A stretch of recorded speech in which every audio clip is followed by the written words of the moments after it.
തന്നോട് യുദ്ധം ചെയ്യാൻ മുന്നിൽ വരുന്നവരുടെ പകുതി ശക്തിയും ബാലിക്ക് ലഭിക്കുമെന്ന വരത്താൽ 3 ലോകങ്ങളും കീഴടക്കിയ രാവണനെപ്പോലുള്ള ഒരു യോദ്ധാവിനെ വാലിൽ കെട്ടി 6 മാസം ലോകം മുഴുവൻ ചുറ്റി നടന്ന് യുദ്ധം ചെയ്ത് പരാജയപ്പെടുത്തിയതിനു ശേഷം ബാലിയുടെ അഹങ്കാരത്തിന് അതിരുകളില്ലായിരുന്നു. ലോകത്തിലെ ഏറ്റവും വലിയ യോദ്ധാവായി അവൻ സ്വയം കണക്കാക്കാൻ തുടങ്ങി. തന്റെ ശക്തിയുടെ സ്വാധീനത്തിൽ ബാലി തന്നോട് എതിരിടാൻ ആരെങ്കിലും ഉണ്ടോ എന്ന് വെല്ലുവിളിച്ചുകൊണ്ട് കാട്ടിലൂടെ അലറി ആ കാട് മുഴുവൻ നശിപ്പിക്കാൻ തുടങ്ങി. അതേ കാടിനു നടുവിൽ രാമനാമം ജപിച്ചുകൊണ്ട് തപസ്സിൽ ഇരിക്കുകയായിരുന്ന ഹനുമാന്റെ ജപം തടസ്സപ്പെട്ടു.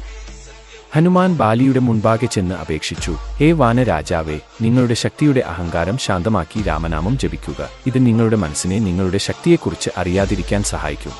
രാമനാമം ജപിക്കുന്നതിലൂടെ ഈ ലോകവും പരലോകവും മെച്ചപ്പെടും. ഇത് കേട്ടപ്പോൾ തന്റെ ശക്തിയിൽ അഹങ്കരിച്ചു ബാലി ഹനുമാനെയും ശ്രീരാമനെയും അപമാനിച്ചു സംസാരിച്ചു. അതിൽ പ്രകോപിതനായ ഹനുമാൻ പറഞ്ഞു, ഹേ ബാലി, ശക്തിയുടെ ലഹരിയിൽ നീ ശ്രീരാമനെ യുദ്ധത്തിൽ തോൽപ്പിക്കുമോ? ആദ്യം അവന്റെ ഈ നിസ്സാരനായ ദാസനെ യുദ്ധത്തിൽ തോൽപ്പിച്ച് സ്വയം തെളിയിക്കൂ.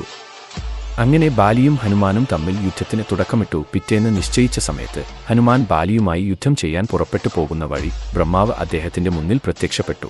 നിന്റെ എല്ലാ ശക്തികളും നിന്നോടൊപ്പം കൊണ്ടുപോകരുത്. നിന്റെ ശക്തിയുടെ 10-1 മാത്രം എടുക്കുക. ബാക്കി ശ്രീരാമ പ്രതിഷ്ഠയിൽ അർപ്പിക്കുക. യുദ്ധത്തിൽ നിന്ന് തിരിച്ചെത്തിയ ശേഷം യോഗയിലൂടെ ശക്തി തിരികെ സ്വീകരിക്കുക. ഹനുമാൻ അതിന് സമ്മതം അറിയിച്ചു. ഹനുമാൻ യുദ്ധക്കളത്തിലെത്തിയ ഉടൻ ബാലി ഹനുമാനെ കളത്തിലേക്ക് വരാൻ വെല്ലുവിളിച്ചു. വെല്ലുവിളി കേട്ടയുടനെ ഹനുമാൻ ഒരു കാൽ കളത്തിൽ വച്ചു. ഹനുമാന്റെ ശക്തിയുടെ പകുതി ബാലിയിൽ ആഗിരണം ചെയ്യപ്പെട്ടയുടനെ ബാലിയുടെ ശരീരത്തിൽ ശക്തിയുടെ ഒരു പ്രളയം സംഭവിച്ചു. ശരീരം വീർത്തുപൊട്ടി രക്തം പുറത്തുവരാൻ തുടങ്ങി. പെട്ടെന്ന് ബ്രഹ്മാവ് പ്രത്യക്ഷപ്പെട്ട് ബാലിയോട് എത്രയും പെട്ടെന്ന് ഇവിടുന്ന് ഓടി രക്ഷപ്പെടാൻ പറഞ്ഞു. ബ്രഹ്മാവിന്റെ വാക്കുകൾ കേട്ട് അവൻ കുതിച്ചു പായാൻ തുടങ്ങി. 100 മൈലിലധികം ഓടിയ ശേഷം ബാലി തളർന്നു വീണു. കുറച്ചു സമയത്തിനു ശേഷം ബോധം വന്നപ്പോൾ തന്റെ മുന്നിൽ നിൽക്കുന്ന ബ്രഹ്മാവ് ബാലിയോട് പറഞ്ഞു, ഹേ ബാലി, ഹനുമാന്റെ ശക്തിയുടെ 10-1 മാത്രം ഉപയോഗിച്ച് നിന്നോട് യുദ്ധം ചെയ്യാൻ ഞാൻ ആവശ്യപ്പെട്ടു. പക്ഷേ നിനക്ക് ആ ശക്തിയുടെ പകുതി പോലും താങ്ങാൻ കഴിഞ്ഞില്ല.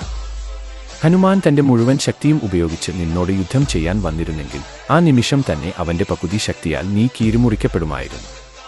കുറച്ചു നേരം ആലോചിച്ച ശേഷം ബാലി ചോദിച്ചു, ഹനുമാൻ ഇത്രയധികം ശക്തിയുണ്ടെങ്കിൽ അവൻ അത് എവിടെ ഉപയോഗിക്കും? അതിന് മറുപടിയായി ബ്രഹ്മാവ് പറഞ്ഞു, ഹനുമാൻ ഒരിക്കലും തന്റെ പൂർണ്ണ ശക്തി ഉപയോഗിക്കാൻ കഴിയില്ല. കാരണം ഈ മുഴുവൻ സൃഷ്ടിക്കു പോലും അവന്റെ ശക്തിയുടെ 10-1 താങ്ങാൻ കഴിയില്ല. ഇത് കേട്ട ബാലി അതേ ഹനുമാനെ വണങ്ങി പറഞ്ഞു, അപാരമായ ശക്തി ഉണ്ടായിരുന്നിട്ടും ശാന്തനായി നിലകൊള്ളുന്ന ഹനുമാൻ രാമനാമം പാടുന്നു. ഞാൻ അദ്ദേഹത്തിന്റെ ഒരു രോമക്കുപ്പായത്തിനു പോലും തുല്യനല്ല. പശ്ചാത്താപം കൊണ്ട് നിറഞ്ഞ ബാലി ശ്രീരാമനുവേണ്ടി തപസ്സു ചെയ്തു. പിന്നീട് അദ്ദേഹത്തിൽ നിന്ന് മോക്ഷമാർഗം നേടി.